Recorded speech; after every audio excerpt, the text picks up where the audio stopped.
Teman semua selamat malam. Malam ini saya lagi meraup buat sarung mandau, yaitu untuk mendau tempilan. Tempilan ini menggunakan kayu gerunggang bebaret seperti ini, teman-teman bisa lihat bebaret. Nah, ini adalah termasuk golongan kualitas mendau tempilan yang bagus meskipun dia tidak mempunyai titik kuningan. Seperti penjelasan saya yang sebelumnya yang telah lalu, bahwa yang namanya mendau tempilan itu tidak mesti harus ada titik kuningan. Yang penting bentuk bilahnya rapi, bagus dan terbaik dibanding mendau kerja. Itu. Nah, ini bilahnya tadi sudah diukur, dan dari habis diukur dibuatlah sarung. Nah, dari sekitar jam 5 sore sampai ini belum ada istirahat karena main pisau mulu. Mungkin mudah-mudahan dalam waktu dekat sarung tempilannya ini bisa selesai nantinya. Tuh. Jadi untuk mengerjakan ini nggak keluar rumah, di dalam rumah.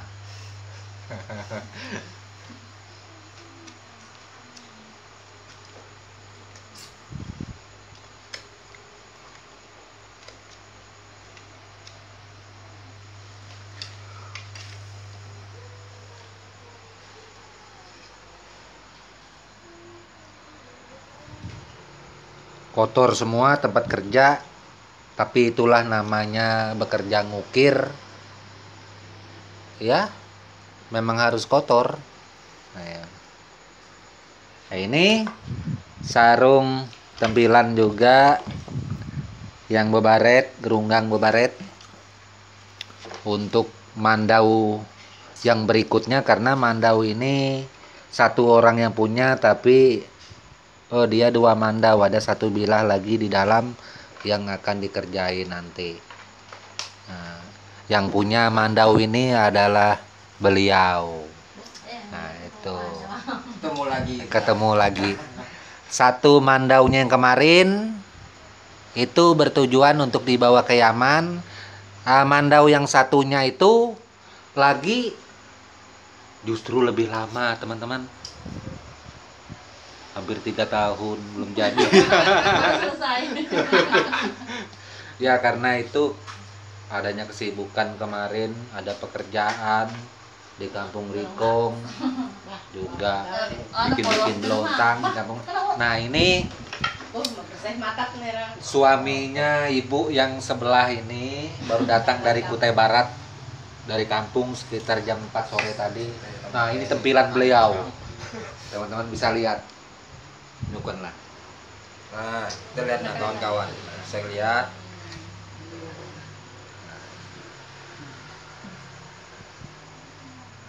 Cantik kan? Nah.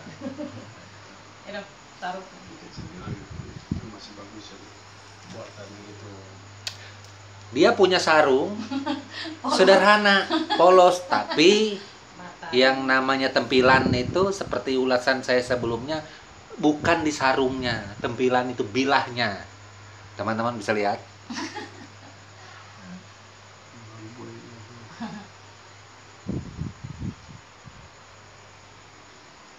Polos saja tidak ada ukiran kan. Tapi meskipun tidak ada ukiran, yang namanya mendau tempilan tidak ada harganya 500, sejuta, 1.500.000, nggak ada. Mendau tempilan itu paling termurah, meskipun dia gagang kayu, minimal 2.500.000 untuk tempilan benua. Itu. Apalagi kalau dia ada ukiran, ada kuningan, ada nilai seni yang lainnya, maka harganya juga semakin lain. Untuk meluruskan penjelasan saya yang dulu, yang masalah mandau, bahwa saya mengatakan kalau kalau tempilan, bahwa bilahnya itu apabila diturunkan ke bawah gini, maka mata mandaunya tidak mungkin keluar, ya kan? Namun itu tidak berlaku bagi mandau lama, mandau tua, mandau yang sudah sering dipakai. Nah, kalau mandau lama, mandau tua yang sudah sering dipakai, kita turunkan gini jatuh, bilahnya akan keluar. Makanya itu setiap mandau lama, mandau tua pasti antara gagang dan sarung, gagangnya ini itu akan diikat ke sarung supaya tidak jatuh, supaya aman, tidak luka. Tapi kalau mandau tempilan yang baru dibuat, baru selesai, apabila diturunkan begini, matanya jatuh, berarti itu sarung tempilan yang masih belum pas, belum tepat teknik pembuatannya. Dan jujur saja kalau dalam kategori benua, berarti masih belum mahir untuk membuat sarung tempilan. Bukan berarti saya Google lebih mahir membuat sarung mandau tempilan, tapi kesemua tradisi adat suku Dayak Benua, kalau dia membuat mandau tempilan, jangankan mandau tempilan, mandau kerja juga begitu selesai, apabila diturunkan gini, dia punya bilah tidak mungkin keluar dari sarungnya. Karena antara sarung dan bilah itu pasti rapat, rapat dan tidak mungkin mudah keluar. Tempilan yang baru biasanya itu akan dirawat sebaik mungkin, jangan sampai berkarat, dan biasanya jarang sekali, ya mungkin juga tak pernah dipergunakan untuk di medan sembarangan, seumpamanya untuk motong kayu, belah kayu, itu nggak mungkin. Yang namanya tempilan itu pastinya mandau yang disimpan untuk jaga-jaga kalau dalam keadaan gawat atau genting atau sesuatu yang mengancam keluarga yang ada. Seperti itu. Beliau sudah mulai memakai tempilannya. Nah, beliau ini benua, tinggal di Kecamatan Moralawa, tapi beliau juga adalah orang Dayak Kalteng. Nah, dari Kalimantan Tengah. Kalau nggak salah kampung beliau di Kalimantan Tengah, daerah Benangen. Ya. Jadi bahasa orang Benangen dengan benua di sini memang agak beda, 11-12. Makanya itu sering saya katakan beberapa penjelasan yang lalu di konten YouTube, channel YouTube saya yang ada, bahwasanya Dayak Benua sampai ke Kalteng sana, yaitu Buhan Lawangan, ya benua itu ya Lawangan itu gitu. Benua adalah Lawangan juga, nggak ada bedanya. Nah itu dari silsilah sejarah zaman dulu, yang turun pertama kali di Muara Teweh atau bahasa sekarang ini Muara Teweh. Kalau dulu kan sebutan orang Dayak Benua menyebut itu daerah yang namanya Tiwai, yaitu Seniang Jatuh, diturunkan di Aput Pararawet Olang Tiwai, sebelah hulunya sungai Muara Teweh. Nah dari situlah penyebaran kita orang-orang Lawangan yang ada. Jadi Seniang Jatuh diturunkan di Aput Pararawet Olang Tiwai, Seniang Bomoy diturunkan di daerah Bongan. Nah itu. Nah, jadi di daerah Bongan ini sepanjang aliran sampai ke Isui sana, kalau nggak salah daerah Bongan, kalau nggak salah, mohon maaf kalau salah. Terus Ningkaholo diturunkan di ujung Jembatan Mahakam. yang sekarang ini dinamakan daerah, kalau tersalah, Gunung Dipan, yang ada daerah batu-batunya itu diturunkan Nyanika Holo. Jadi Seniang Jatuh diturunkan di Kalimantan Tengah di Moratewe, yaitu Aput Pararawit Nolang Tiwai, Seniang Bomboy daerah Sungai Bongan, kemudian di Ningkaholo di ujung seberang jembatan Mahakam. Lalu apakah saudaraku yang lain di daerah Pasir termasuk daripada orang Lawangan juga? Ya, kemarin saya pernah ditanya oleh saudaraku yang berada di Pasir, yaitu beliau bertanya, Empu Gelol, apakah kami orang Pasir ini adalah bagian daripada orang Lawangan atau orang Lawangan juga? Jadi aku bilang, aku tidak terlalu berani mengatakan itu, karena aku tidak mau ada permasalahan nanti jika ada apa-apa. Meskipun sebenarnya dari silsilah sejarah orang benua sering menceritakan bahwa orang suku Dayak Pasir itu ya sebenarnya adalah bagian daripada orang Lawangan juga. Seperti itu, tapi mohon maaf,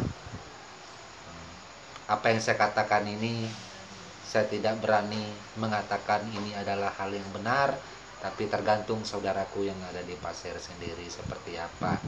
Meskipun dari jejak perjalanan dan beberapa mantra pawang pada acara tiwah yang ada, mohon maaf, kalau Kalteng bilang tiwah, kalau benua bilang nyolong bangkai atau gugu taut, gugu kuaru, petempung, krewau, dusun paku, nah, seperti itu. Maka itu dimulai dari lamin nang yang namanya Tanjung Lahuk Datai Lino. Nah, itu Tanjung Lahuk Datai Lino. Terus ada satu lagi, lupa saya namanya apa, mungkin teman-teman bisa bantu nanti nulis di komen, dia ada 3 itu. Jadi di daerah mana? Di daerah Pasir. Nah, terus di sana juga ada peristiwa orang-orang Lawangan yang mendiami di daerah sepanjang ataupun di dalam, kurang tahu juga, pokoknya di daerah Sungai Kendilo. Dan ada juga satu sungai yang di Pasir itu, lupa saya namanya sungai apa ya. Konon zaman dulu katanya sungai itu langsung mengarah ke daerah Saing Nungan, bahasa benua bilang Nungan. Sekarang ini Gunung Meratus. Jadi kaki Gunung Meratus itu yang sebelah daerah kita Kaltim, dan yang di sebelah daerah saudara kita Dayak Bukit, dan lainnya dimasuk ke Kalimantan Selatan. Seperti itu. Jadi orang-orang benua zaman dulu, zaman kuno,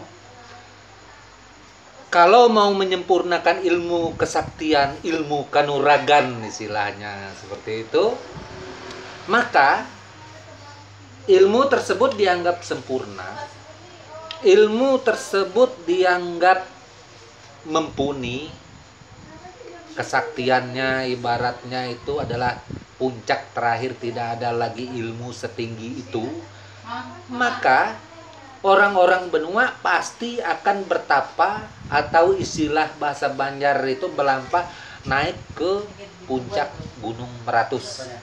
Ya. Makanya itu berapa kali saya katakan, makanya itu berapa kali saya katakan, saya punya niat, insya Allah mudah-mudahan memang dipanjangkan umur nantinya bersama beliau juga ini nantinya. Amin, doakan kami ya. Ya. Rencananya saya akan naik ke Gunung Meratus melalui Kalimantan Selatan, paling enggak mengikuti atau kepingin melihat jejak peristiwa zaman dulu ketika para kasatria Dayak Benua itu melakukan pertapaan di daerah puncak Gunung Meratus seperti apa. Meskipun saya datang ke sana tidak bertapa, saya kepingin melihat gitu. Sekaligus kepingin mengabadikan peristiwa-peristiwa yang ada serta melihat keindahan dari puncak Meratus, keindahan Kalimantan Selatan, keindahan Kalimantan Timur seperti apa. Konon orang benua juga zaman dulu meyakini bahwa tumbuh-tumbuhan yang ada di puncak Meratus, apapun itu jika diniatkan itu bisa dijadikan obat, bisa dijadikan untuk pelet. Bahkan di zaman itu, di zaman ini juga sebagian orang-orang benua meyakini kalau obat-obatan ataupun pelet dari puncak Gunung Meratus itu mengandung keampuhan yang tiada tara. Nah, itu budaya kita suku Dayak Benua. Mungkin hanya itu teman-teman, dimanapun berada, teman-teman YouTuber, para penikmat YouTube di seluruh Indonesia. Mohon maaf kalau ada kata yang salah. Saudaraku dari Pasir, salam satu bangsa, salam Lawangan, Tabe. Kalau ada kata salah, saya mohon maaf. Malum, lidah tak bertulang, maksud menyampaikan itu hal yang positif. Namun kadang-kadang kita tidak merasa kalau ada salah. Maafkan saya ya. Wassalamualaikum warahmatullahi wabarakatuh. Salam, sampai jumpa. Salam budaya, Tabe.